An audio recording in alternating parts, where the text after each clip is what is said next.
தினமும் ஜீவனோடு விழிப்பது பெரிய காரியமாக இருக்கிற இந்த காலங்களில்.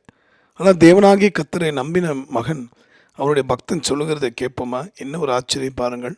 சங்கீதம் 119 147. அதிகாலையில் நான் எழுந்து சத்தமிட்டேன், உம்முடைய வசனத்துக்கு காத்திருக்கிறேன். பாருங்க, அதிகாலையில் எழுந்து தேவனை நோக்கி ஸ்தோத்தரிக்கவும் பாடவும் அவரை மகிமைப்படுத்தவும் அவர் முற்பட்டாரா. அதனால அவருடைய வார்த்தைக்கு காத்திருக்கிறாராம். இதோட அர்த்தம் என்னன்னா, அந்த நாளை நான் தொடங்கும்போது உம்முடைய ஆலோசனை எனக்கு வேண்டும், உம்முடைய பாதுகாப்பு எனக்கு வேண்டும், உம்முடைய அனுகிரகம் உம்முடைய ஆசீர்வாதங்களோடு நான் தொடங்க வேண்டும் கடவுளே என்று சொல்லி கத்தாவே என்று தேவனை நோக்கி அவர் முறையிட்டார். அன்பானவர்களே, இந்த பழக்கத்தை நாமும் வைத்துக்கொள்வோமா? ஒருவேளை நம்ம வீட்டில் குழந்தைகள் படுத்திருந்தாலும் அதிகாலை நேரத்தில் ஒருவேளை வீடு பற்றி எரியுமானால் எல்லோரையும் உயிரை காப்பாற்ற கிளம்பி ஓடுவோமா இல்லையா? காப்பாற்றுவோமா? அதே போலதான் வரப்போகிற காலங்கள் பயங்கரத்தின் காலங்கள். ஆக சோர்ந்து போக வேண்டாம். சுறுசுறுப்போடு அதிகாலை எழுந்து கர்த்தரை தேடுவோமா?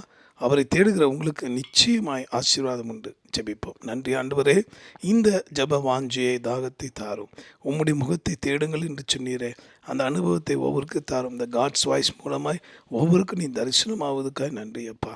ஒவ்வொரு நாள் காலையும் அவர்கள் நன்மையோடு சுகத்தோடு ஆரோக்கியத்தோடு தொடங்கி மகிழ்ச்சியோடு நாட்களை முடிக்க உதவி செய்யும். ஜீவாதிபதி இயேசு மூலமாக வேண்டி மன்றாடுகிறோம் எங்கள் நல்ல பிதாவே, ஆமீன். உங்களுக்காக திருப்பலி நின்று ஜெபிக்கிற உங்கள் அன்பு சகோதர மணியை. God bless you.